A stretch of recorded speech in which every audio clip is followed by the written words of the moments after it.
Hi, I'm Johnnie Christmas, creator of Swim Team, and you're listening to the True North Country Comics Podcast.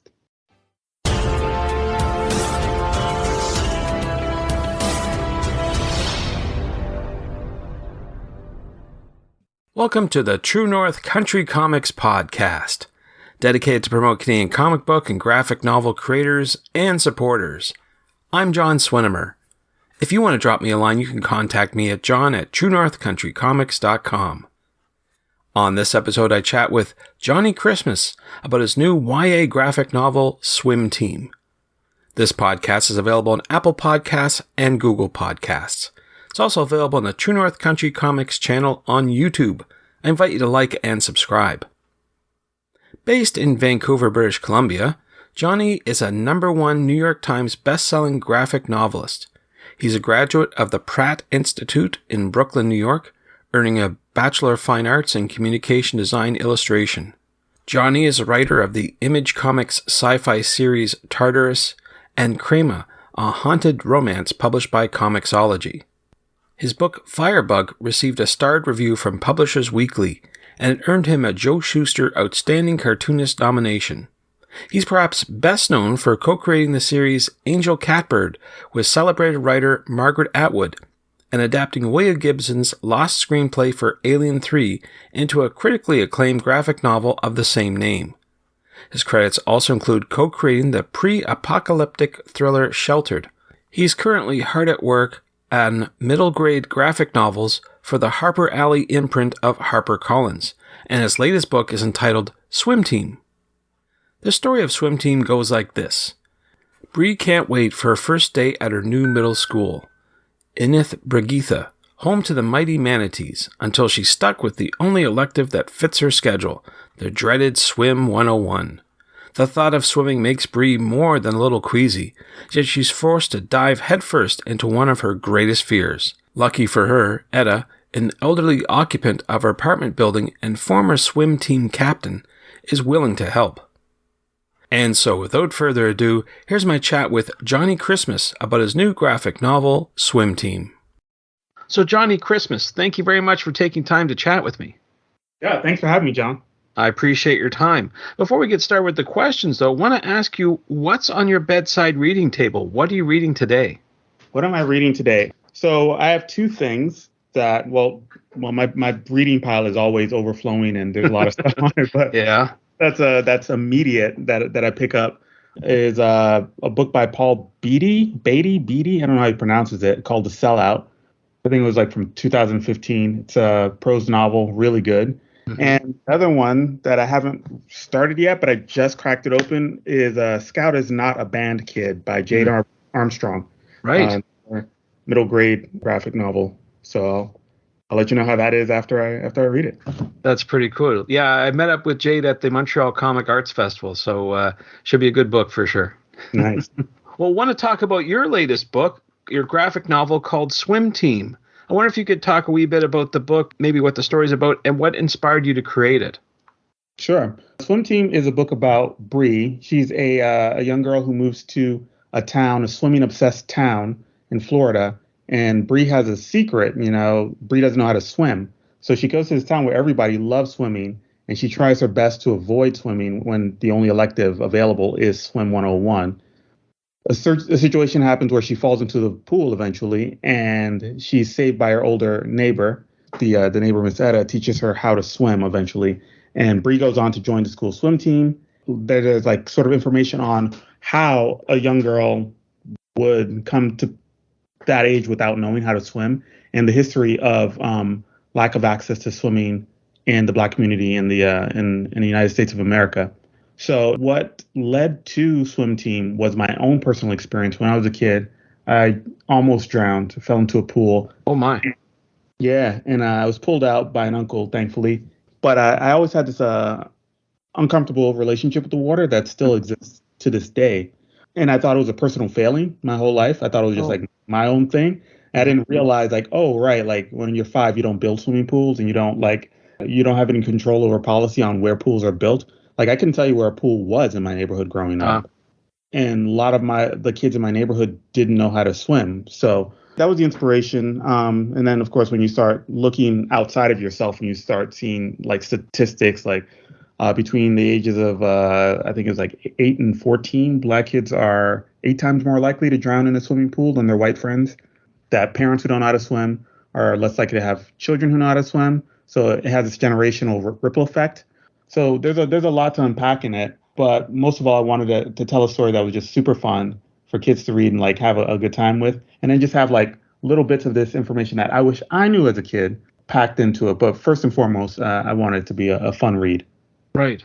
Well, I wanted to ask you, I know that we ran into each other at the Toronto Comic Arts Festival, but want to ask how you'll be promoting your book this year. Will be attending any other conventions or festivals?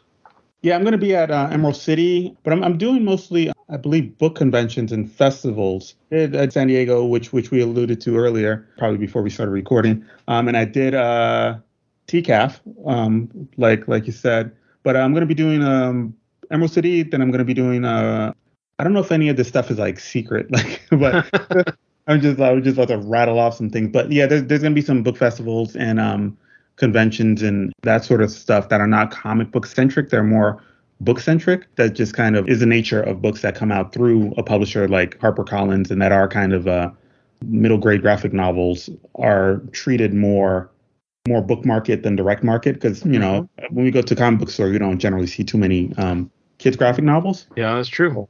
Yeah, so that's where I'll be this year for the most part, but there'll be a few conventions, comic book conventions. Oh, very good. Now, you just mentioned that you were at San Diego Comic-Con, and you were on a panel entitled Real Comics, Real Issues. I wonder if you could talk a wee bit about that. What were you talking about there? Yeah, it was a really great panel with some really great panelists. I'm going to forget everybody's name. I'm going to try not to. Terry Leibson was on it. Jared Kraft, Laura Go was on it, and Yehudi Mercado, and Joe Illich moderated. And it was great. It was just like all of our books were based on real world. They were real world kind of contemporary books that touched on real life sort of, I wouldn't say issues, but yeah, maybe issues. But they were just kind of like books about kids making their way through the world and the things that kids bump up against as they're making their way through the world. It was really fun because everyone had this their own world, own like point of view and own experiences that were radically different from everyone else's. Yet what I found most interesting about the panel was how universal everyone's. I find this with storytelling a lot. The more specific you get, the more universal it gets. Laura was going into her life as someone who was born in Wuhan, and she had like mythological elements in the book, and she had like family elements in the book, and she was going through all this stuff, and it just sounded like my life story, because it was like. But I find that with a lot of work, like once you get super specific, it gets super universal. So it was wonderful because everybody really tapped into the specificity of their life experience in that way. I think that's why all the books are finding an audience. And Joe asked some really great questions, and he was really enthusiastic about the books, which always helps. Yeah, absolutely. Now, I've been talking with other creators, for example, Nathan Fairburn, who traditionally, does superhero type stuff, but they've been lending their talents to making YA graphic novels. So I want to ask you, I mean, you're known for books like Firebug and Tartarus. What made you decide to try this type of audience versus your typical mature audience? Sure. I've always wanted to do books for kids. Well, let's go back a little bit. When I was a kid, I wanted to do books for my contemporaries. Sure. Kids. And then I just always wanted to do books for my contemporaries. So when I became an adult, I was doing comics for adults. But I always wanted to do stories for kids. And I think it was pretty soon after I got in the biz that I started to attempt to get a book off the ground, like Swim Team, actually, specifically. So Sheltered came out in 2013. I think in 2015, I was talking about Swim Team and trying to get it made. So it was pretty soon after I really wanted to do something for the kids' audience, because I like that in the kids' audience, at least the way I'm telling the stories, the resolution can't be like a punch up. Whereas like if I were doing a lot of adult comics, a lot of the apex of the story happens around a fight or some sort of physical confrontation, which does take an art to build it to that point. But once you get there, like you've gotten there, and nothing else matters, right? Because it'll get everyone's attention. But if you don't have a fight scene, you have to do certain things with the storytelling that's a lot more challenging in terms of story, but also I think much more rewarding in terms of character. So that's one of the big things that I wanted to that lured me to kids comics, and also making comics that I wish I would have seen as a kid, Right. Yeah. like Swim Team. Oh my goodness, if I would have seen that thing when I was like 5 years old or 6 years old, I'd have been like, oh, okay, I get it, and it would my worldview would have been entirely different. So I think it's not just like a you know goodwill type Sure. stuff. It's for the fun, but that's a big part of it also, to kind of speak to one's inner child by speaking to actual kids, I guess. Yeah, for sure. So with the success and reaction you've gotten so far, do you think it's something you'll continue with in the future?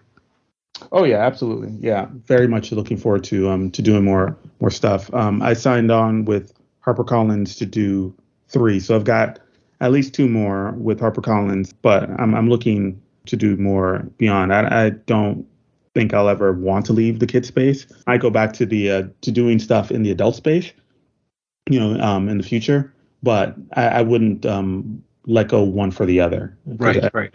there's just so many stories that I'd like to tell. That's great. Good. Well, I want to switch gears a wee bit and talk about the tools you use to create your art. And I'm wondering if you could walk me through your creative process as well. Sure. Let's go back to how I usually did things. I did things traditionally in terms of like my drawing.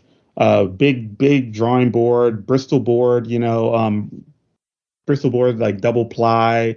I used to use those Strathmores back in the old days that had like the 400 series that were like 50% cotton. That was like overkill, but like when you're starting out, you're like trying to get the best, Right. and that will bleed into the art itself.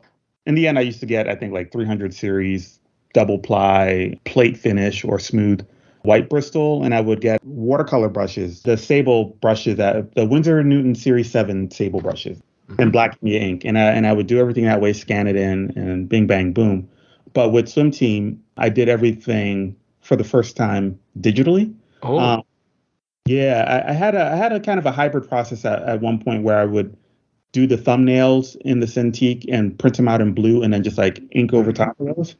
But during the pandemic, I moved to this beautiful little island, and I was in our timeline was really tight on Swim Team, so I didn't have a lot of time, and like I couldn't move I didn't want to move the entire process over to where I was on the Gulf Islands. So I said, well, okay, like if I can't tell the difference between my ink line on the iPad Pro, then I'm going to do iPad Pro and Clip Studio. So I tried it, and I couldn't quite tell on Swim Team the difference. oh, I yeah. could tell, like maybe like if I was like really being a jerk about it, I could really zero Yeah. in. But by and large, like I couldn't tell. And even when I look at Swim Team now, the finished book, I'd have to remind myself that I did it digitally. That's a long way to say that right now I'm using the iPad Pro, Clip Studio, and that's pretty much it. And I Oh, have like a remarkable tablet that I write things out longhand when I'm doing scripting, because I try to minimize the amount of time I'm on the computer.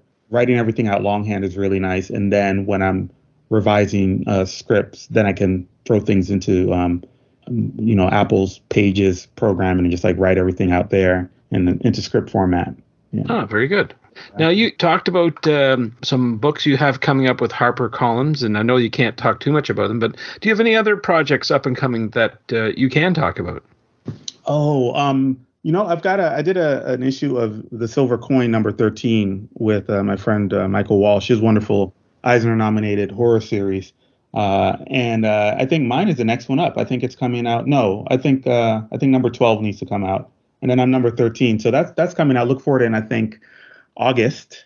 Is that August? Maybe August, September. I'm so out of it, John. We don't know these days, but it's coming up soon, that's for But sure. it's time. But yeah, so that'll be really fun. That'll be a return to adult stuff for one issue, and it's pretty intense. I don't want to give too much away about what the story's about, but well, the how the world works is people get the anthology series works where someone gets their hands on the coin, and then the coin does this.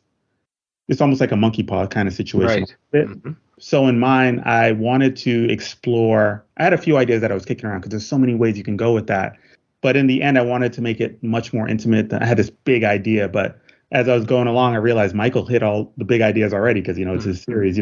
So I wanted to make it super intimate. So what I landed on was kind of, what if you had Rosemary's Baby from the perspective of the baby?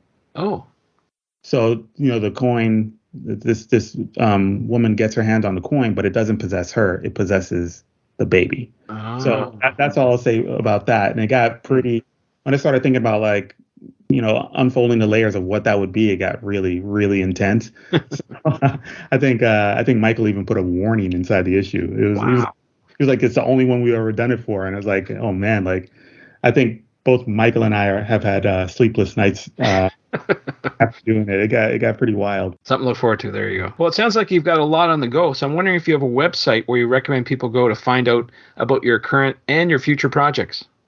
Yeah. I'm at johnnychristmas.com, and Johnny spelled with an IE, like Johnny Walker. So johnnychristmas.com. I try to get everything up on that. I try to stay active on social media. If I'm not posting, I'll like repost and retweet. But yeah, my website is generally the best place to find me and what I'm up to. Thanks to Johnny for the chat.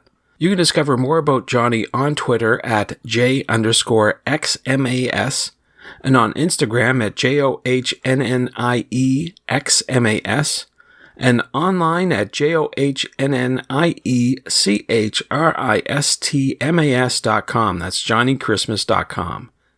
And thanks to you for listening to the True North Country Comics podcast. If you haven't done so already, please subscribe to and like this podcast on Apple Podcasts. And please leave a good rating. Also check out the TrueNorthCountryComics.com website and follow along on Twitter at True North Comics. True North Country Comics is now on YouTube. Please like and subscribe to that video channel. And hit the notification button. Please send your feedback to John at TrueNorthCountryComics.com. Thanks again for listening, and come back soon for another episode. Bye for now. True North Country Comics Podcast is copyright True North Country Comics, copyright 2022.